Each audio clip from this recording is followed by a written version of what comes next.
Salut les mamans, capsule allaitement aujourd'hui à propos de la frénotomie. Alors en quoi ça consiste une chirurgie, une procédure pour finalement l'excision du frein de langue? En fait, il y a plusieurs freins problématiques différents. Il peut y avoir des freins de langue ou des freins de lèvres, de la lèvre supérieure, donc on dit lingual ou labial. Dans les freins linguaux, ben, il y a des freins antérieurs et postérieurs, ça veut dire plus ou moins à l'avant de la langue ou plus ou moins profondément, c'est-à-dire que la langue se trouve attachée au plancher de la langue de manière profonde. Alors quand on a des postérieurs comme ça, ben, la procédure est un petit peu plus profonde. Et voilà. Bon, je vous renvoie à mes autres capsules pour parler de l'ankyloglossie, hein, des problèmes de frein de langue.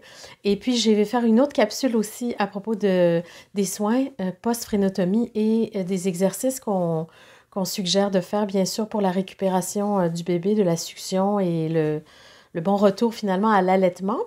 Faire en sorte surtout que la procédure n'ait pas servi à rien.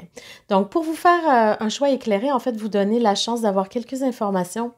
Ça consiste en quoi la chirurgie de frénotomie? Alors, il s'agit réellement de venir en aide à ce bébé qui va y avoir justement une ankyloglossie, donc une anomalie, hein, finalement, un frein de langue, parce que des freins de langue, tout le monde en a. On a tous besoin de ce filament qui attache notre langue finalement au plancher de la bouche. Par contre, quand on a un frein restrictif, ça signifie vraiment que la langue est comme coincée, sa mobilité n'est pas bonne et en tout cas, elle n'est pas suffisante pour que la succion soit efficace et pour que le bébé réussisse à prendre du lait. Alors parfois, il y a des bébés qui ont des freins restrictifs, une mobilité réduite au niveau de leur langue, mais qui s'en sortent quand même, qui se débrouillent pour avoir un peu de lait. Parfois, les mamans vont avoir un réflexe d'éjection très fort au début, beaucoup de lait aussi dans les débuts de la lactation. Alors hormonalement, ça permet de faire en sorte que le bébé prenne quand même du poids. Par contre, c'est sûr que mécaniquement parlant, ça ne peut pas durer très longtemps. Quand un bébé est limité dans sa succion, évidemment, tôt ou tard, ça va probablement créer une difficulté et un défaut là, au niveau de la stimulation de la glande mammaire.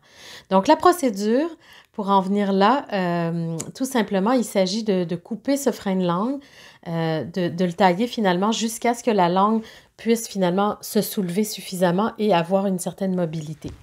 Alors, le chirurgien va simplement soulever la langue, comme avec une fourchette, avec les doigts. On va maintenir la bouche du bébé ouverte. Alors, c'est souvent la partie la plus spectaculaire, finalement, quand soit le dentiste et son assistante ou soit le médecin et généralement une consultante en lactation qui l'assiste vont emmailloter le bébé, le maintenir, tenir la bouche ouverte et puis dégager la langue vers le haut pour pouvoir procéder. Donc, le plus souvent, on va installer un petit anesthésiant topique.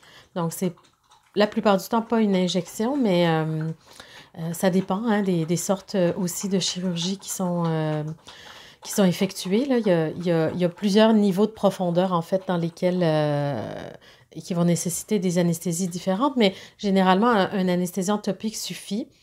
Et puis après quelques secondes où le gel va faire son effet, eh bien, tout simplement, on va pincer le frein jusqu'à la profondeur où il doit être coupé et ensuite couper. Donc, ça se fait au ciseau, au scalpel et parfois aussi avec un laser. Donc, certains praticiens vont utiliser des lasers et bon, il y a des avantages et des désavantages aux deux techniques. Par contre, les deux fonctionnent et selon les âges des bébés et puis, comment dire, le défaut hein, de cette langue, de cette mobilité, alors ça va plus ou moins avoir des faits. C'est certain qu'une frénotomie, ça dure 4 secondes, le moment où on coupe. C'est sûr que que le bébé pleure, que maintenir sa bouche, parfois s'assurer que ce soit bien fait, ça peut prendre quelques minutes, mais c'est vraiment extrêmement rapide. Et puis, en fait, généralement, que ce soit chez le dentiste ou le médecin, le pédiatre qui le fait, ben, on va immédiatement déballer le bébé puis le mettre au sein, le redonner à sa maman pour le mettre au sein. Bon, ça a plusieurs effets.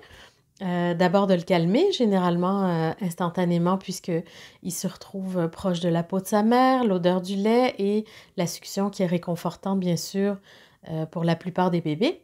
Même des bébés qui ont jamais réussi à prendre le sein à cause de l'ankyloglossie vont parfois le faire sur le coup parce que justement, leurs réflexes sont activés. Ils ont un peu d'adrénaline évidemment, ils viennent de passer à travers, une sensation assez inconfortable et puis, c'est quelque chose de connu. Le lait maternel aussi, s'ils peuvent recevoir un peu de lait à ce moment-là pour cette tétée, ça va aussi nettoyer la plaie et permettre, de désinfecter finalement immédiatement, la cicatrice. Alors c'est ça, on va vous demander pour la suite de surveiller la plaie, de rester en contact avec la personne qui a fait la chirurgie, juste pour être sûr qu'il y ait pas d'infection. C'est quand même très, très rare et puis, savoir quand même j'ai envie de conclure en disant que les frénotomies, pour la plupart, fonctionnent, c'est-à-dire, l'effet qu'on recherche quand on procède à une frénotomie en bas âge, hein, dans les premières semaines de la vie, c'est généralement pour améliorer l'allaitement, pour permettre, de retourner au sein et puis d'avoir une production suffisante, de rester en allaitement exclusif et on peut dire que, pour la plupart des frénotomies, c'est un succès, parce que généralement, toutes les frénotomies, permettent d'améliorer, l'expérience d'allaitement de la diade. Ça ne veut pas dire que c'est instantané non plus. Il faut quand même s'attendre à avoir quelques jours de récupération. C'est varié. Il y a des bébés qui mettent, 2-3 jours, à s'en remettre, disons et puis ou à s'habituer à redécouvrir aussi cette, nouvelle langue, hein, parce que c'est ça, la réalité, c'est que si un bébé a déjà passé 2-3-4 semaines sans être capable vraiment d'être efficace au sein, il va falloir qu'il reparte un peu de zéro et qu'il apprenne à téter, qu'il apprenne à servir sa langue et puis à apprivoiser l'inconfort, hein. Il a quand même une cicatrice, donc étirer sa langue et travailler dessus, ça va lui demander, des efforts. Donc il faut un peu de patience. Il y a des bébés pour qui ça peut aller jusqu'à 2 semaines, 3 semaines d'adaptation, de réadaptation, puis aussi, être capable de délaisser les autres techniques qui ont été utilisées avant la frénotomie. Donc ça aussi, parfois, c'est pour les parents que c'est pas facile de faire sûr que le bébé est correct, même s'il a pas de supplément, même s'il a pas de biberon, même s'il a pas de toutes les choses qu'il avait l'habitude d'avoir avant. Mais évidemment, on veut être certain que plus il gagne en efficacité, moins on lui donne, ses suppléments et il va donc aller chercher son lait, au sein directement. Alors en général, on fait une frénotomie pour cette raison, bien que évidemment, les freins restrictifs, au-delà de l'allaitement, peuvent présenter des complications, des impacts sur la santé future, l'oralité, la digestion, énormément de tensions musculo-squelettiques y sont associées. Il y a de plus en plus d'études qui se font à ce propos, donc je vous invite à fouiller un peu si le sujet vous intéresse. Alors, je vous remercie pour cette jasette très rapide à propos de la frénotomie, juste pour vous donner une idée à quoi ça peut ressembler. Puis je vous invite à, bien sûr, mettre le pouce et aller visionner les autres capsules à propos des suites de la fréno ou bien des autres sujets connexes. À bientôt pour une jasette allaitement.